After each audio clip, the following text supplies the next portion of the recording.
and this was very much not a planned march. Officials say that the individuals ran a drug empire from inside prison walls. We're in a safe position right now, but as you can see behind me, things have really escalated here in the last few minutes. Biden has been saying it over and over again here in South Carolina, that South Carolina is his state and that this was his chance, this was his big opportunity to get that momentum going into Super Tuesday, and that's certainly what we're seeing at this point. This neighborhood is locked down right now on both sides, all entrances. You saw just the community connection to this case. Governor McMaster now has these recommendations in his hands. Houses were actually picked up off of the ground and moved to the other side of the road. So if you pan right over here, you can see behind me right now that people are still in line today waiting to be tested. There's quite a few people here at the State House today for this protest. It's been extremely peaceful. To get answers to a few big questions, one being, was the situation avoidable before a tornado ripped the school apart?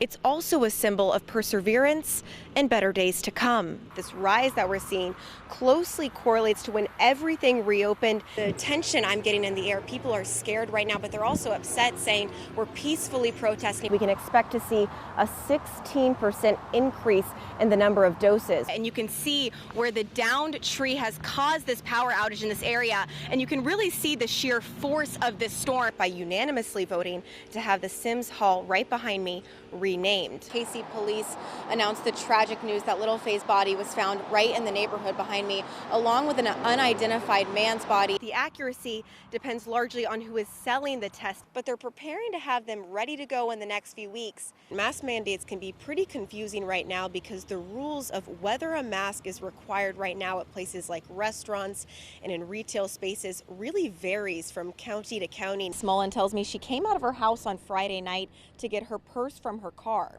She says that's when she noticed the smoke coming out of her niece's bedroom, which sits on the other side of the house right behind me. She says she did everything that night to save both her niece and her husband, but she wasn't able to get them out. Hurt me to come in here. That's what she said right there in her chair. Julia Smolin says she shared this home with her husband, Avery Smolin, and her niece, Jeanette Richardson, who she cared for. All she was able to salvage is a few papers and her husband's Bibles. Tears, sadness, hurt, hurt, hurt, hurt. I could never live here again. She says Richardson had schizophrenia as well as other mental health illnesses, and that she was upset on Friday night after Smolin had told her that after 4 years of living with her, it was time for her to live in a facility. She said, please, please, please, please don't put me there. I said, I got to, because I have nobody else to take you. Just hours later, Smolin says she saw smoke coming from her niece's room. And I opened the door and it's shoosh. I ran. I just ran out this door, down that ramp, took the shovel, bust that window, and I was going back in to get my husband. I was going to get him. Smolin says a neighbor held her back from going in the house. I still cry, because it's unbelievable. It's unbelievable. You know, I thought I was waking up in a nightmare. She says surveillance cameras in her home revealed her niece gathering her clothes in a pile and lighting them on fire. I lost my husband and I lost my niece because her mental illness. She had a mental problem. Smolin says so little survived. We were looking for that cat right there. We thought she got burned. Looked like she got a little burn on the side. But she's thankful for what did survive in the face of unimaginable loss. Me and my buddy right there. That's my pet, gonna be my buddy right there for a long time. March 1st. Okay. We're gonna do that at the women's basketball game. Morgan Kaiser says it was that simple statement that pulled her mom through one of her darkest days, and 2 months later led to this.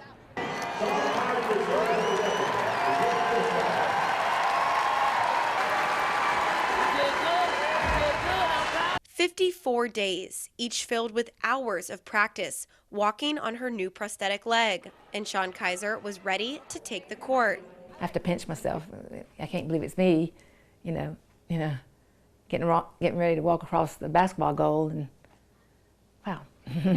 Kaiser says Staley's challenge is what motivated her and kept her going during the difficult moments of recovery. She inspired me every morning. I woke up and I think I'm walking across the basketball goal on March 1st. I better get, busy. So it did inspire me. Kaiser says the hardest part of this tragedy has been losing her husband, but also realizing all of the simple things that she took for granted. Walking or, just picking something up off the floor. Morgan Kaiser says her dad was a huge Gamecocks fan, and she knows he was watching and smiling. I know my dad was so proud. I could actually feel him there. When we were on the court, you could feel how proud he was. It was amazing. Something Sean says she felt too. I felt him when I was out there. And today, reliving that moment when thousands of fans stood on their feet, cheering her mom on as she took giant strides across the court, Morgan says she now knows her mom is going to be okay after a year filled with so much tragedy. To see her be able to walk across the court is just amazing.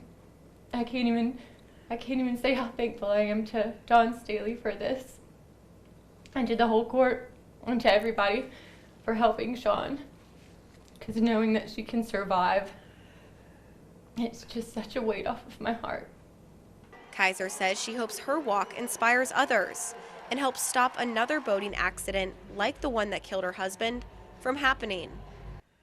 Through all this, we hope this, that somebody else won't have to be in, shoes like we were in.